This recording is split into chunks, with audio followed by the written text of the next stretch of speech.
It's a great stat. 440 and 0 since 1933. Correct. And remember, just what was it, 3 years ago, Skip? The largest deficit overcoming a Super Bowl was 10 points. This same Falcons team allowed a team to overcome a 25-point deficit. 28-3. Skip, they gagged this one away. The Falcons just kept, and I want to give the Cowboys defense some credit, because if they let one of those, when they held the Falcons to a field goal, if they let one touchdown, Skip, I'm not so sure they overcome that. So give them credit. But still, when you have a 15-point lead with 5 minutes or less to go in the ball game, Skip, you've got to close that deal. And then I'm looking, okay, they onside kick. Since they instituted the new rule now, Skip, you can't get a running head start. You cannot leave until the kicker kicks the football. So now the chances of you getting blown up has greatly diminished because they don't want those types of collisions. Skip, they onside it, and the Falcons are watching the ball. They're like, they let it go 10 yards. There's two guys, I think number 17 and then Hurst, who they traded for from the Ravens. Hayden Hurst, Skip, all you had to do, it goes 6 yards, 7 yards, just jump on it. They can't touch it before it goes 10 yards, but you can touch it after it goes 1 yard. You can pick it up and run with it. Pick it up and run with it. We've actually seen that. Seen it. So the Falcons gagged this away. I don't know how Arthur Blank leaves Dan Quinn in his job. There's no way. This is unforgivable. This is atrocious. You cannot lose this game. And by him gagging, Skip, it took Mike McCarthy off the hook for some of the bonehead decisions that he made. Agreed. They let him off the hook, Skip. They had him, in the words of the great Denny Green, rest his soul, they had him and they let him off the hook. They did. Skip, this is I've never seen anything like this. And I've been following football. I played the game and I've been covering it. I've never seen an epic collapse like this. Skip, this is worse than the Super Bowl. And how Dan Quinn remains in this job, there's no coming back for this, Skip. They're going to be awful. They gagged this. I want to give the Cowboys, I won't say, Skip, because at the end of the day, a team can gag, but if you don't keep yourself in position, nobody will remember that they gagged it and tried to give it away. But give the Cowboys credit. Dak kept making plays. And when you get a big lead like that, Skip, it's hard. I've always said I felt it's easier to play from behind than when you get a big lead, because they just don't want to give you anything cheap and deep. They're going to let you nickel down, first down here, first down there, first down. And then Dak got into a rhythm, and the next thing you know, there's nothing they could do to stop him. But the Falcons gagged this one off, and Dan Quinn, Skip, I'd never call for anybody's job, but I don't see how he has a job this morning. He couldn't even got on the plane with me going back to Atlanta. He'd had to find his own way from DFW. By the way, you still have a home in the ATL. I actually have a home. I might sell it now. I don't want nobody to know I'm from Atlanta. I agree with every word you just spoke. And I don't care. I am so happy. My team is 1-1, miraculously 1-1. Miraculously. And your team, the Eagles, is a pathetic mess at 0-2. They're pathetic. They are. I'm stunned. I would have bet 1,000 cases of Diet Mountain Dew that my team was going to lose that game on that onside kick. Yes.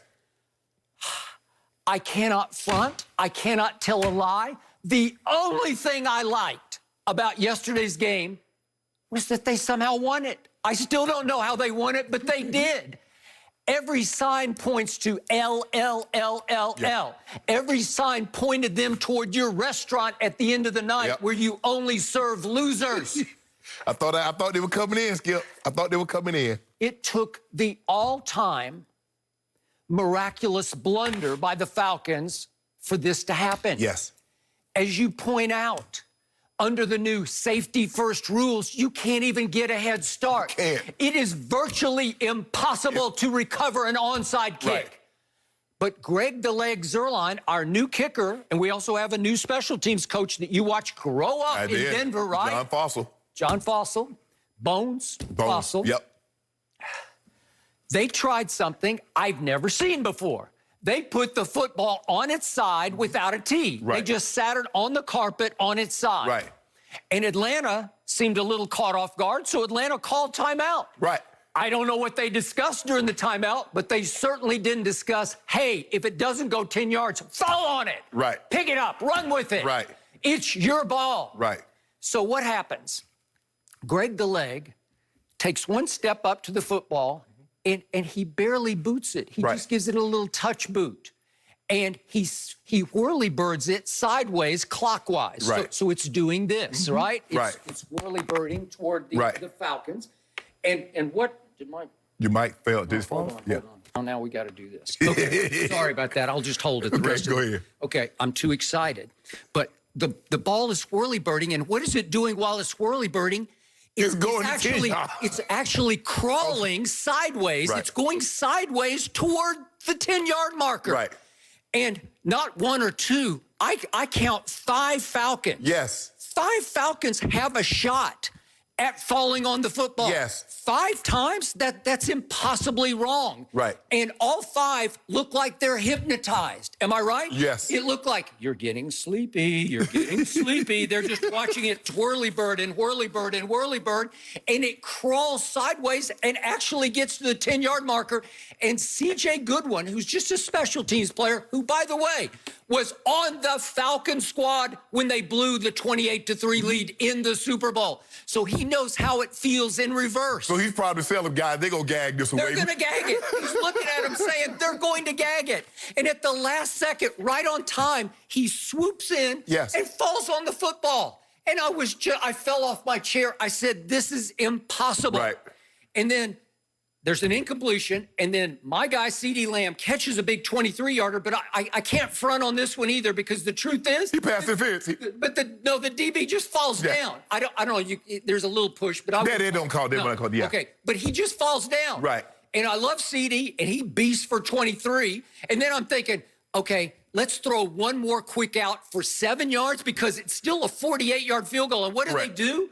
McCarthy goes zeke, and he goes 2-0 and leaves it from 46, which is not a gimme, right? Right. And Greg the Leg, who kicks the weirdest field goals I've ever seen, because they go both ways. Yeah. They go left and then they go right.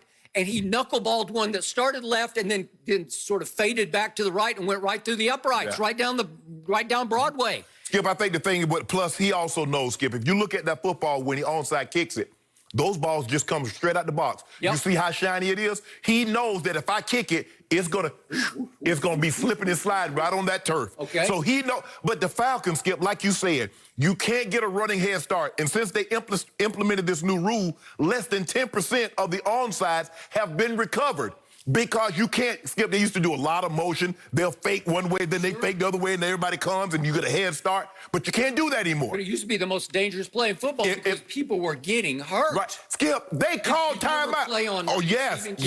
These guys are barreling at you full speed. Both, because I was on the front line, so you got to pick people, try to pick people off. They have somebody behind, because what they're trying to do, I never saw this kick when I played, Skip. They were trying to hit the high bounce. They would have the guy on the outside, and his job was to try to hit it over your head. So my job was to pick him off to make sure he couldn't get there. Remember, Carolina tried it yesterday against the Bucs. Right. And Gronk finally caught a football, but it was on the onside. On the onside. He caught it. But you got to just catch the high bouncer. Okay, remember Seattle. Okay. Seattle would have won the game. I mean, Green Bay would have won the game had the guy did what he was supposed to do. It was the high bounce. He tried it, and they blew him up. Got it.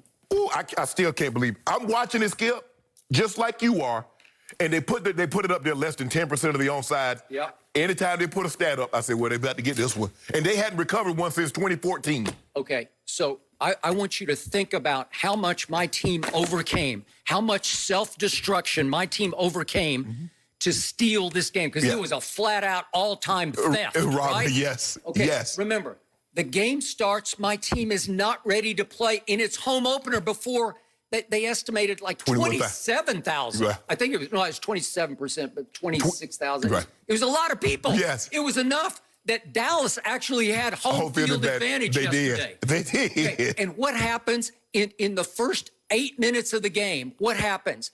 My team fumbles the ball 4 times and loses 3 of them. And the other one, Zeke fumbled in the middle of the line, and I still don't know what happened because they gave it back to Dallas. I thought Atlanta's all jumping like, we got it, we got it. So my point is, they almost lost 4 fumbles in the first 8 minutes of the game. Is that a record? Yeah. Shouldn't that's got to be a franchise first quarter record. And my point is, I am ready to fire Mike McCarthy for not having the team focused and ready to play the home opener. That's outrageously wrong. You thought they'd rehire Jason Garrett, huh? Well, it's beyond. I mean, they never